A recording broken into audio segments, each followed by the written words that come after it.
ரமதான் சீரீஸ்ல அடுத்த ஒரு ஸ்பெஷல் இஃப்தார் டெசர்ட் ஓஷியனிக் புடிங். பார்க்கறதுக்கே டெம்டிங்காக இருக்கல, டேஸ்ட்டும் அவ்வளோ சூப்பராக இருந்துச்சு. வாங்க இது எப்படி செய்யறதுன்னு பார்க்கலாம்.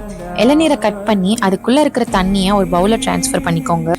இப்போ அதுல இருக்கக்கூடிய இந்த இளநீர் கருக்கு எல்லாத்தையுமே மிக்ஸி ஜார்ல போட்டு நல்லா ஃபைன் பேஸ்டா கிரைண்ட் பண்ணி எடுத்திருக்கேன்.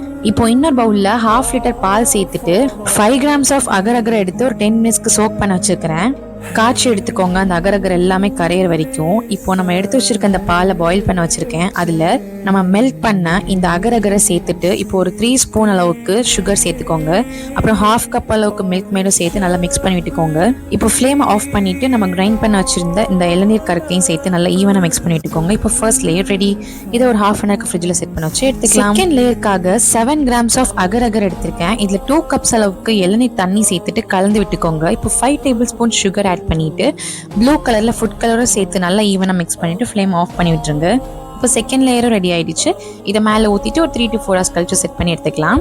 டாப்பிங்ஸ்க்காக நான் மேல வந்து கோகனட் தான் வந்து கட் பண்ணி போட்டிருக்கேன். ஸோ அவ்வளோதான் ரெடி. இந்த இஃப்தாருக்கு இந்த புடிங்கை ட்ரை பண்ணி பாருங்க. இந்த மாதிரி ஒரு டேஸ்ட்ல நீங்க யாரும் சாப்பிட்டுருக்க மாட்டீங்க. கண்டிப்பா ட்ரை பண்ணிட்டு எப்படி இருந்துச்சுன்றதை கமெண்ட்ஸ்ல சொல்லுங்க. டாடா.